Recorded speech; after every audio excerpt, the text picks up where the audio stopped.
سفارتکاری ہمیشہ سے انتہائی مشکل پیشہ رہا ہے اور یہی وجہ ہے کہ پاکستان میں CSS کے امتحان کے بعد پاس ہونے والوں میں سب سے کم لوگ فورن آفس کے لیے منتخب ہوتے ہیں. لیکن آج ہمارے ساتھ جو خاص مہمان موجود ہیں انہوں نے اپنی مکمل پروفیشنل زندگی سفارت خانے کے نام کر دی, سفارتکاری کے نام کر دیا. ایکچولی نہ صرف پوری دنیا میں پاکستان کا پازیٹیو چہرہ دکھایا بلکہ اپنے آرٹ ورک کے ذریعے بھی ہمیشہ امن کا پیغام دنیا کو دیا. دنیا بھر میں پاکستانی سفارتکاری کے ذریعے اپنی خدمات سر انجام دی اور اپنے کیریئر میں آسٹریلیا کے لیے پاکستانی ہائی کمشنر بھی رہ چکی ہیں.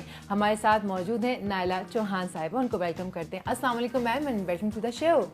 وعلیکم السلام and thank you for your warm welcome. اور اتنی اچھی لگ رہی ہیں آپ. آپ کی حسن نظر ہے. نوازش. اچھا میم یہ بتائیے گا کہ آپ نے اپنے کریئر کا آغاز کب کیا اور کیوں کیا, مطلب یہ والا اسپیسیفک کریئر کیوں چوز کیا؟ ہاں that's a very difficult question to answer. میں نے اپنا آغاز 1982 میں کیا. پتہ نہیں آپ لوگ پیدا بھی ہوئے تھے. میں تو نہیں ہوا تھا, میں بھی یہ ہو گئی ہوں. انہوں نے پارٹیشن دیکھا ہے. میں قائد اعظم کے ساتھ ہی پیچھے پیچھے. ماشاء اللہ, تبھی وہ عزائم ہے نیک. 82 میں کیا تھا. بیسکلی میں نے اپنا ماسٹرز انٹرنیشنل ریلیشنز میں کیا تھا اور ٹو بی آنیسٹ مجھے سول سروس میں جانے کا کوئی شوق نہیں تھا. اور جب آپ پڑھ رہے لکھ رہے ہوتے ہیں اور آپ دیکھتے ہیں کہ ملک کا کیا حال ہے, ابھی بھی بہت برا حال ہے پر اس بھی اچھا حال نہیں تھا. نازک دور سے گزر رہا تھا. ایگزیکٹلی, پاکستان ہمیشہ سے نازک دور سے گزر. میں بھی یہی کہنے والی تھی. پتلی گلی جب سے پاکستان جو ہے نا پاکستان بنا ہے 47 تب سے پتلی گلی سے گزرا ہے. 47 سے ہم یہی سنتے آ رہے ہیں. ایگزیکٹلی. پر دیکھو بیٹا, دا پوائنٹ از کہ آپ کی آزادی نہ ہوتی اگر آپ کے مہربانوں کو یہ یقین نہ ہوتا کہ آپ تھوڑے ہی ہفتوں مہینوں میں ڈھہ جائیں گے اور کنفیڈریشن کا حصہ بن جائیں گے. اور آپ دیکھیں قائد اعظم وہ کیا عظیم شخص تھا کہ اسے ٹی بی تھی اور اس نے کسی کو پتہ نہیں ہونے دیا. اگر ماؤنٹ بیٹن اور نہرو اور گاندھی کو پتہ چل جاتا کہ یہ کچھ مطلب مہینوں کے مہمان ہیں, کہ اپنے الفاظ ہیں, ہاں, تو یہ کبھی ملک آزاد نہ ہو پاتا. انہوں نے کہا ہم بننے ہی نہیں دیتے اگر ہمیں یہ بات پتہ ہوتی. ایگزیکٹلی. تو پھر نازک موڑ تو ہماری تاریخ کا ایک حصہ ہے. لیکن الحمدللہ we are very resilient people and despite all challenges we have stood up. And even now, so آپ جو خوبصورت الفاظ فارن سروس کے لیے کر رہے تھے, آئی تھنک پاکستان کا جو امیج دنیا میں بنا وہ آپ کی فارن سروس سے بنا, کیونکہ یہ ایک میریٹوریس انسٹیٹیوشن تھی اور ڈیڈیکیٹڈ لوگوں کی تھی. فارن سروس میں آنے کے لیے تھوڑا جنون اور تھوڑا عشق دونوں چاہیے. لیکن آپ نے تو اس میں آپ کی تو چاہت نہیں تھی, تو پھر کیسے آئی؟ ایگزیکٹلی. وہ اس طرح سے آئی کہ مجھے اسکالرشپ مل گئی ہوئی تھی باہر جانے کے لیے, لیکن وہ والدین کا تھا کہ وہ بچی کو ہم کیسے جو ہے باہر بھیج دیں. سو میرے تایا بھی امبیسڈر تھے. Actually he is our first ambassador to Bangladesh. ہمارے ریلیشنز انہوں نے اسٹیبلش کیے تھے. تو انہوں نے کہا بیٹا کیوں نہیں کرتی. میں نے کہا تائی جی سول سروس دیکھیے تباہ کر دیا انہوں نے ملک کو, یہ ساری انسٹیٹیوشنز انہوں نے تباہ کر دیا ملک کو. When you young you full of energy and ideas. میں نے کہا بیٹا آسان ہے باہر سے بیٹھ کے نکتہ چینی کرنا, ساحل سے طوفان کا نظارہ بڑا اچھا لگتا ہے. اگر واقعی مرد مجاہد ہوں تو طوفان کا سامنا کرو, آؤ سمندر میں. تو وہ پھر ایک چیلنج بن گیا. تو اس طرح That's how you chose civil services. تو پھر طوفان کا مقابلہ کیا کیونکہ میں نے جب جوائن کیا تو دیٹ واز 1982. اور آپ کو یاد ہوگا یہ ضیاء الحق رجیم تھی. ان کو یاد ہوگا, میں 92. پڑھا لکھا تو ہونا. نہیں وہ پڑھے لکھے ایک ہی بیچ کے. جی بالکل. اچھا سوری. تو وہ نہیں چاہتے تھے کہ خواتین فارن سروس میں آئیں. تو کہنا بھی نہیں چاہتے تھے کہ نہیں چاہتے عورتوں کو. انہوں نے کیا کیا کہ جو سائیکولوجیکل ایگزام ہوتا ہے, کیونکہ آپ کو پتہ ہے سول سروس میں 4 فیزز ہوتے ہیں, پہلے ریٹن ہوتا ہے, پھر انٹرویو ہوتا ہے, پھر میڈیکل ہوتا ہے, پھر سائیکولوجیکل. تو سائیکولوجیکل میں they would talk women out. میرے ہی ساتھ مرحومہ پروین شاکر بھی تھیں. She also had joined foreign service. لیکن سائیکولوجیکل پریشر میں شی چینج ٹو کسٹمز.